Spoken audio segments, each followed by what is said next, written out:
नमस्कार and welcome to the India global study. तो आज का हमारा टॉपिक है जियोग्राफी ऑफ इंडिया, भारत का भूगोल, part number 8, soils of India, Bharat की मिट्टियाँ। तो बिना किसी देरी के करते हैं वीडियो को स्टार्ट।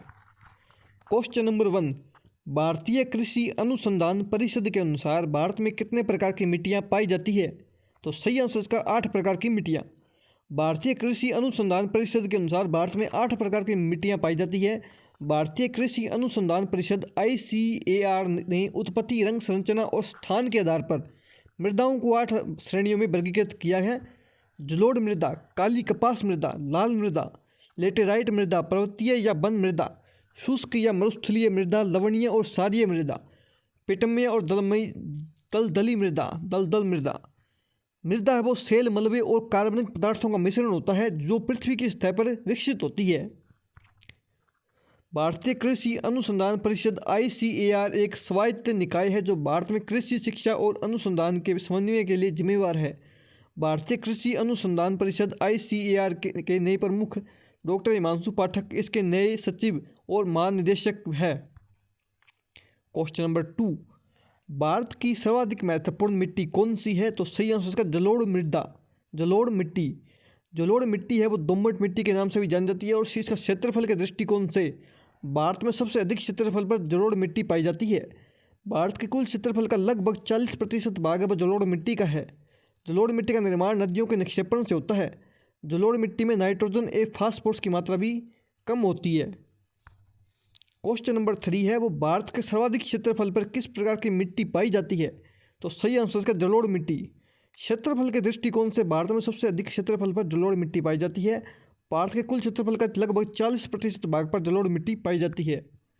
क्वेश्चन नंबर 4 है क्षेत्रफल के आधार पर भारत की मिट्टियों का सही अवरोही क्रम क्या है? तो सही आंसर जलोढ़ मिट्टी 43%, लाल मिट्टी 18%, काली मिट्टी 15% है और लेटराइट मिट्टी है वो 3.7%।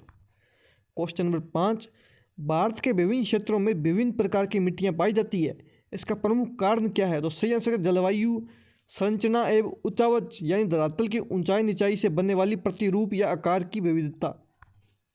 क्वेश्चन नंबर 6, तटीय मैदानों और उत्तर भारत के मैदानों में उत्कृष्ट मृदा है, तो सही आंसर का जलोढ़ मिट्टी। क्वेश्चन नंबर 7, नवीन जलोढ़ मिट्टी को अन्य किस नाम से जाना जाता है? तो सही आंसर इसका खादर। पुरातन जलोढ़ मिट्टी के क्षेत्र को बांबर और नवीन जलोढ़ मिट्टी के क्षेत्र को खादर कहा जाता है। क्वेश्चन नंबर 8, पुरानी जलोढ़ मिट्टी को अन्य किस नाम से जाना जाता है? तो सही आंसर है बांगर या बांगर। पुरानी जलोढ़ मिट्टी को बांगर के रूप में जाना जाता है और यह कंकड़ यानी चूने की गांठ से भरी होती है। क्वेश्चन नंबर 9, भारत के उत्तरी मैदानों की मृदा सामान्यतः कैसे बनी है? तो सही आंसर इसका तलोचन से। तलोचन धरती के डाल में निक्षेपण द्वारा एक समानता लाने का पराक्रम है। क्वेश्चन नंबर 10, गंगा के जलोढ़ मिट्टी की भूमि सतह के नीचे लगभग है, तो सही आंसर इसका 600 मीटर। गंगा की जलोढ़ मृदा है की गहराई है वो ज़्यादा है, इसकी गहराई 600 मीटर तक फैली हुई है। जलोढ़ मृदा का तात्पर्य होता है जब मिट्टियाँ नदियों के द्वारा लाई जाती है। ये बहुत ही उपजाऊ होती है। भारत में इस मिट्टी की अधिकता है, ये पूरे उत्तर भारत में फैली हुई है। क्वेश्चन नंबर 11, गंगा के मैदानों की पुरानी कछारी मिट्टी कहलाती है, तो सही आंसर से बांगर।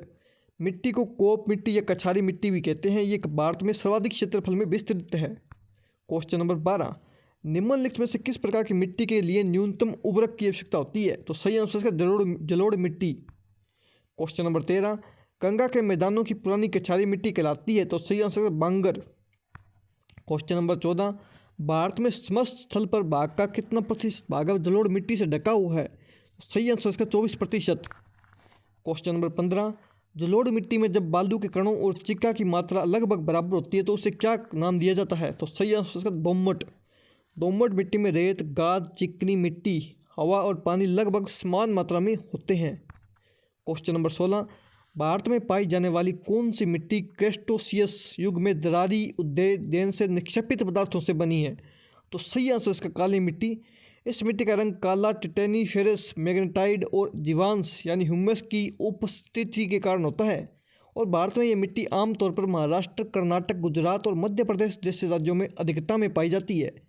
इस मिट्टी की विशेषता की बात करें तो ये गिल्ली होने पर फूल जाती है और चिपचिपी हो जाती है और सूखने पर सिकुड़ जाती है। अतः शुष्क मौसम में इस मिट्टी में चौड़ी दरारें पड़ जाती है। इसके अलावा काली मिट्टी में अन्य मिट्टी के प्रकारों की तुलना में नाइट्रोजन, फास्फोरस, पोटास की मात्रा भी अधिक नहीं होती। यह मिट्टी दक्कन ट्रैप के लावा चट्टानों की अपक्ष से अर्थात टूटने फूटने से बनी मिट्टी होती है। शायद इसलिए इस मिट्टी का रेगड़ मिट्टी या काली कपास मिट्टी के नाम से भी जाना जाता है। गेहूँ, ज्वार जैसी फसलें और कपास जैसी फसलें इस मिट्टी के अंदर आसानी से हो जाती है। क्वेश्चन नंबर 17, निम्न में से कौन सी मिट्टी प्रायद्वीपीय भारत में अधिकतम क्षेत्र पर विस्तृत है? तो सही आंसर इसका जलोढ़ मिट्टी।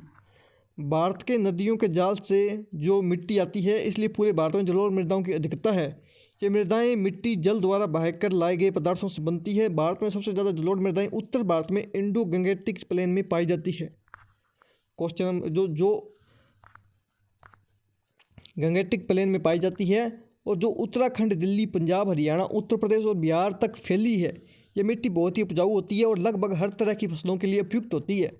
दूसरे स्थान पर जो लाल मृदाएं होती है, जो दक्षिण भारत के राज्यों में बहुतायत पाई जाती है, ये मृदाएं कुछ विशेष फसलों के लिए सर्वाधिक उपयुक्त होती है। ये मृदाएं जलोढ़ मृदाओं की अपेक्षा अधिक पुरानी होती है। प्राय ये मृदाएं बागवानी के लिए सर्वथा उपयुक्त होती है। तीसरे स्थान पर आती है हमारी काली मृदाएं, जो महाराष्ट्र में सर्वाधिक पाई जाती है और कपास की खेती के लिए बेहतरीन होती है। इनमें फूलने और सिकुड़ने की अधिक क्षमता के कारण ये मिट्टी बहुत ही फसलों के लिए उपयुक्त नहीं होती। क्वेश्चन नंबर 18, कपास की खेती के लिए सर्वोत्तम मिट्टी होती है? तो सही आंसर काली मिट्टी। क्वेश्चन नंबर 19, लावा के प्रवाह से किस मिट्टी का निर्माण होता है? तो सही आंसर काली मिट्टी का। क्वेश्चन नंबर 20, काली मिट्टी का विस्तार पाया जाता है? तो सही आंसर इनमें से सभी में, महाराष्ट्र, मध्य प्रदेश और गुजरात के अंदर। क्वेश्चन नंबर 21, रेगुड़ मृदा किसकी कृषि के लिए सर्वाधिक उपयुक्त होती है? तो सही आंसर कपास के लिए। रेगुड़ मिट्टी का रंग काला होता है और इसे काली मिट्टी के रूप में भी जाना जाता है। यह कपास उगाने के लिए एकदम सही है, इसलिए इसे कपास मिट्टी भी कहा जाता है। क्वेश्चन नंबर 22, निम्नलिखित में से कौन सी मिट्टी जैव पदार्थों से भरपूर होती है? तो सही आंसर इसका काली मिट्टी। प्राकृतिक रूप से जंगलों और घास के मैदानों की मृदाओं में जैव अंश की मात्रा अधिक होती है। प्रेरी और सवाना के घास के मैदानों में जैवांश की मात्रा इतनी अधिक है कि वह मिट्टी अत्यंत काली और अत्यंत मुलायम होती है। क्वेश्चन नंबर 23, काली मिट्टी के संबंध में निम्न में से कौन सा कथन वो सही है? तो सही आंसर का काली मिट्टी कपास की वृद्धि के लिए आदर्श होती है। इसमें आर्द्रता और अधिक समय तक धारण करने की क्षमता होती है। सूखने पर काली मिट्टी में दरारें पड़ जाती है। क्वेश्चन नंबर 24, भारत में निम्नलिखित मृदाओं में से कौन सी बेसाल्ट लावा के अपक्ष के कारण निर्मित होती है? अपक्ष यानी टूटने के कारण निर्मित होती है। तो सही आंसर रेगुड़ मृदा। इसका निर्माण होता है वो अग्नेय चट्टान के टूटने से हुआ है। इस मृदा की बनावट और संरचना इसी लावा के कारण बनती है। दक्कन के पठार में जो मृदा मौजूद है वह काली बेसाल्ट मृदा है, जो लोहे ह्यूमन से भरपूर होती है और इसमें अच्छी मात्रा में चूना, मैग्नीशियम और एल्यूमिनियम होता है। बेसाल्ट एक प्रकार की अग्नेय चट्टान है। ये सतह पर बेसाल्टिक लावा के तेजी से जमने के कारण बनती है और ये कपास की खेती के लिए सबसे उपयुक्त होती है। क्वेश्चन नंबर 25 और इस वीडियो का आखिरी क्वेश्चन है ये क्वेश्चन नंबर 25, जो पार्ट 1 है। किस मिट्टी में कृषि के लिए सिंचाई की आवश्यकता नहीं होती? तो सही आंसर है काली मिट्टी। तो किसी भी मिट्टी का जो 45 से 50% आयतन है वो खनिज तत्वों का होता है।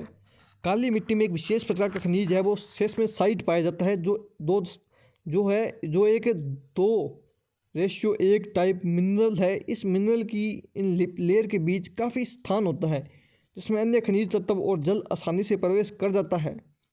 जल धारण करने के बाद इस मिनरल का आयतन बहुत ही अधिक बढ़ जाता है, जिसके कारण ये मृदाएं बहुत अधिक फूल जाती है।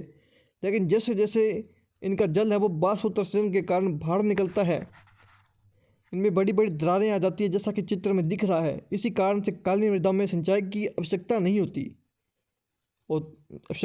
होती या नहीं की जाती और वर्षा जल से ही इसमें खेती की जाती है। उम्मीद है आपको ये वीडियो पसंद आई होगी। जो सॉइल्स ऑफ इंडिया का पार्ट 1 है, इसका पार्ट 2 भी आएगा जिसके अंदर 25 क्वेश्चन होंगे।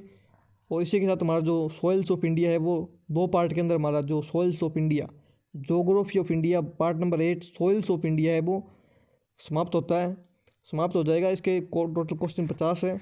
अगर आपको ये video part number 1 soils of India का पसंद आए, ये क्वेश्चन आपको लगे हैं आपके लिए हेल्पफुल है, तो वीडियो को लाइक कीजिए, शेयर कीजिए और कमेंट करके बताइए आपको वीडियो कैसी लगी।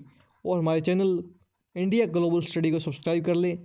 और मिलते हैं आपको नेक्स्ट वीडियो में soils of India part number 2 के अंदर। तो मिलते हैं आपको नेक्स्ट में। जय हिंद।